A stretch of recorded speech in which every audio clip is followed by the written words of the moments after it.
This happened last week, and I just need an opinion if I went too far. I've been dating my now ex-girlfriend for 2 years. Last week, she attended a party at her workplace to which I was told partners were not invited.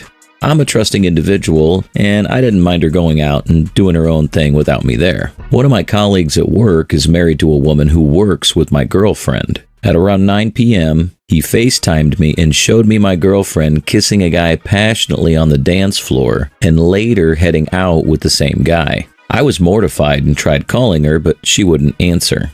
I drove to her place, we don't live together, and caught her being dropped off by an unknown vehicle at 1 a.m., which I guess belonged to the guy. She had spent 4 hours alone with a mystery guy, and I had no idea what happened.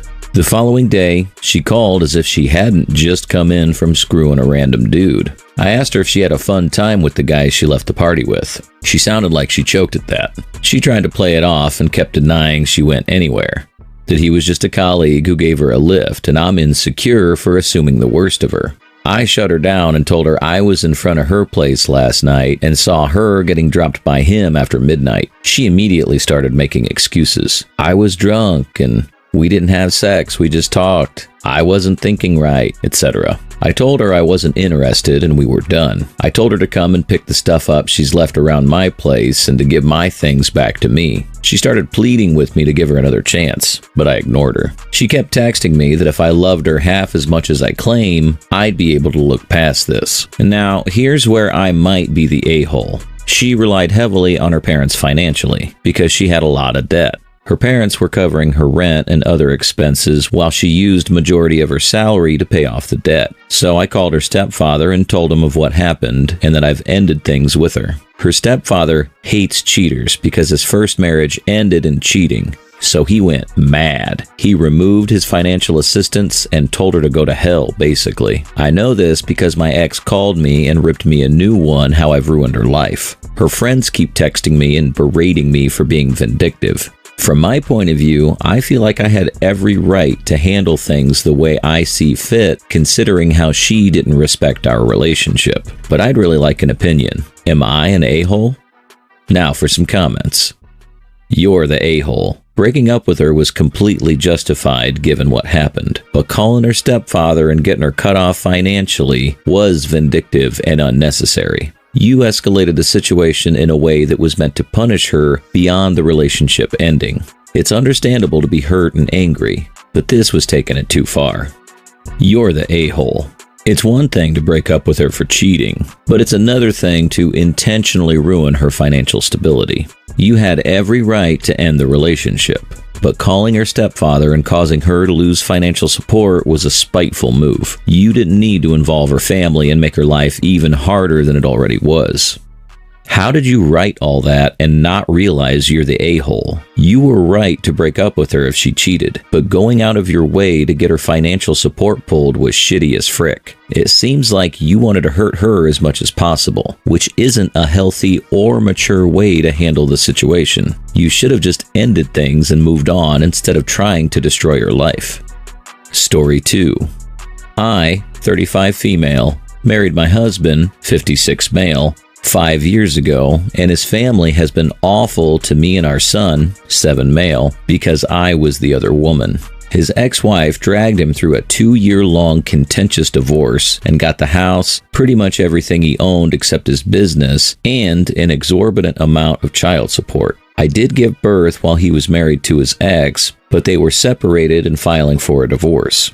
They had 3 children together: Junior, 24 male, Eve, 22 female, and Kate, 16 female. The older 2 do not acknowledge me.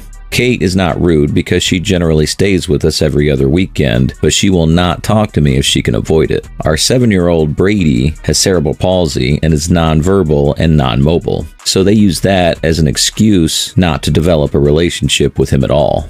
My husband was very close with Junior before we got together, and they used to do typical father-son things. After his parents' divorce, Junior grew distant and went away to college, and my son will never be able to do the bonding things my husband wants. Eve is engaged and stated that she does not want my husband to walk her down the aisle because he doesn't respect the covenant of marriage. She also made it clear I'm not invited to the wedding. My husband's parents and sister are religious and do not approve of the adultery, the divorce, or my having his child out of wedlock. When my father-in-law passed, he left his other grandchildren six-figure inheritances on top of their college funds and left my son and husband just enough that we couldn't contest the will. We recently found out that the whole family does Zoom nights and exclude us. We recently had an argument about his family and how they treat my son as less than equal. I said that I'm done with them and his children. I'm tired of watching my husband's heart break, and I want him to stop begging his family to forgive him for a choice we made to be happy together. My husband said I was an asshole and he can't just give up his kids to make me happy. So am I the a-hole? Edit. I'm not worried about my husband's inheritance. However, our son requires a high level of care and frequently has medical issues. I won't be around forever to take care of him, and we could have used the financial assistance more than his siblings and cousins long term. For my husband to have 4 kids and 3 of them receive around $700,000 each and one receive $3,000 is extremely unfair. Except for your son, who is innocent in all this, I'd say you and your husband got exactly what you deserved. You aren't entitled to an inheritance. Your child is your responsibility. You shattered their family, and now multiple people will endure lifelong pain and trauma because of the damage you and your husband inflicted. In their eyes, you'll always be the bad guy, and they're right. You are the bad guy. Why in the hell would you ever think they'll let you get your hands on their money after the disaster you caused? I hope screwing a married man was worth it. Now for some comments. How could you possibly not be the arsehole in this situation? You got involved with a married man with 3 kids. Of course they dislike you. It's highly likely the youngest just doesn't want to lose her father and simply tolerates you. How dare you think they owe you kinship and respect? You offered no respect to their mother and your husband, even more awfully. Cheated on the mother of his children with someone half his age. Ugh. Your entitlement is revolting, and he absolutely deserves the treatment he is getting. You made your bed. You get to lie in it. You were the other woman and is also 20 years younger than him, closer in age to his kids. I don't care how awful a marriage is, it doesn't justify an affair. Also, you have a 7-year-old son, but you've been married for 5 years. Does that mean you got pregnant when your husband was still married? Have you tried to build some kind of bond relationship with his family and kids? Whatever the case, I understand his older children's anger. The only one I feel bad for is your son. He deserves better, but you don't. You're the a-hole. Big time. You have no high ground to stand on here. You had an affair with a married man and a child with him while he was married to someone else. From a religious standpoint, his family is truly holier than thou. From a secular standpoint, you are free to dissociate with your husband's first family, and you should. However, your husband is free to make his own choices. You have no rights to make any demands of anyone other than your husband, and then only that he provide care for the son you had together. Story 3. When I moved in with my girlfriend, she had just graduated with a master's in accounting and was working as a public accountant. I moved in after being with her for 2 weeks. At the time, I was coming out of a divorce and I was afraid of being alone. That's why I rushed in.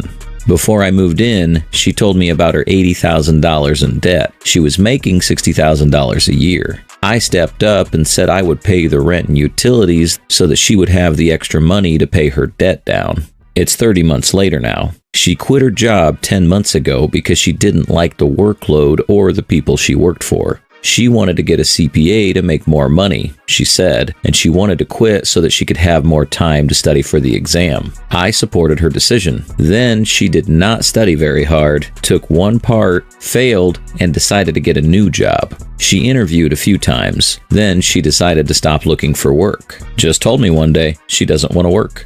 Now, I'm told, as a man, I need to take care of all the money things. Her college debts are my problem now. She refuses to work. She might try to make some money sewing. She says I need to support her. She tells me it's only $1,000 a month more and that I don't know how to spend my money and that she should manage my cash flow. She says her loan problem is a man's problem. I just need to make more money. I'm feeling used. Boundaries violated.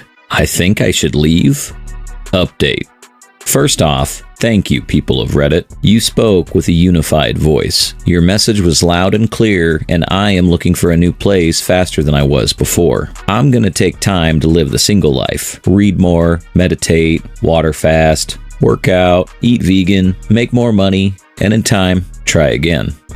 How can you be with someone who's not only lazy, but also dumps all the financial responsibilities on you? That's a dead weight. That debt is hers, and you shouldn't pay a cent of it. I get covering household expenses for a short period while she finds a job, but I have no respect for people who have a good education and do nothing with it. It's infuriating. Everybody has to make it on their own, but some people are just born freeloaders. Now for some comments. Dude, why are you asking this question? You already know the answer. She's chipping away at you, seeing how much she can get away with before you figure out she's making a sucker out of you. Please realize the respect you deserve and the respect she's refusing to show you, and pack your stuff and get out of there. Is this the life you want? She's quit her job and run away from all her responsibilities. Who's to say she won't run away from you once you pay off her $80,000? Are you being serious when you say you don't know what to do or which way to go on this? Or do you just want Reddit to confirm your inclination to leave? If you're really such a glutton for punishment, then I think the best way here is to pay off her loans, marry her, then let her divorce you, and take half of everything your first wife didn't already take.